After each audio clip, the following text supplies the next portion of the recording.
అందరికీ నమస్కారం. నా పేరు బొబ్బాయిపల్లి సురేష్ నాయుడు, సర్వేపల్లి నియోజకవర్గ జనసేన పార్టీ. ఎక్కడైనా సరే నాకు తెలిసి నెల్లూరు జిల్లా కావచ్చు, ఈ రాష్ట్రం కావచ్చు, ఈ దేశంలో ఎక్కడా కూడా ఇప్పటి వరకు రాజకీయ నాయకుడు పారిపోయినటువంటి పరిస్థితులు మనం ఎక్కడ చూడాలి. ఏది చేసినా పాపం మా గోవర్ధన్ రెడ్డి ఏది చేసినా సరే చరిత్రలో నిలిచిపోయే విధంగా చేస్తాడు. ఏంటంటే కోర్టులో డాక్యుమెంట్లు దొంగతనం దగ్గర నుంచి కూడా ఆయన ఒక చరిత్ర సృష్టించే విధంగా ఈ సర్వేపల్లి నియోజకవర్గాన్ని భారతదేశం మొత్తం తెలిసే విధంగా గబ్బు పట్టించే విధంగా చేస్తాడు. పిట్ ప్యాకెట్ కొట్టే కాడి నుంచి, అంటే జోబీలు కత్తిరించే వ్యక్తి దగ్గర నుంచి ఇంటర్నేషనల్ దొంగ దాకా ఏ తప్పు చేసినా నేరుగా లొంగిపోయి కోర్టుకు పోయి తప్పు చేశాడా లేదనేది కోర్టులో తేల్చుకొని ధైర్యంగా మగోళ్ళలాగా బయటకు వస్తారు.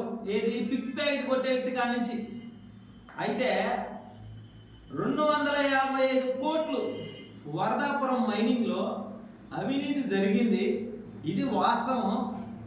అవినీతి జరిగిన తర్వాత దాని మీద ఏదైతే కూటమి ప్రభుత్వం పూర్తి స్థాయిలో వివరాలతో సహా అతని పైన కేసు నమోదు కావడం, కేసు నమోదైన వెంటనే అజ్ఞాతంలోకి వెళ్ళిపోయి ఎక్కడున్నాడో తెలీదు, ఏం చేస్తున్నాడో తెలీదు, పోలీసులు కూడా అంతు చిక్కకుండా నక్కలాగా దొంగకొని తిరుగుతున్నాడు. అంటే నిజంగా నెల్లూరు జిల్లా వైసీపీ నాయకులందరూ కూడా సిగ్గుతో తలంచుకోవాలి. ఎందుకనంటే మీడియా సమావేశాలు పెట్టినప్పుడల్లా నేను పులిని, నేను తోపుని, నేను తురువుని, నేను నిజాయితీ పౌరుని చెప్పుకొని ఈరోజు 2 నెలలుగా వస్తుంది.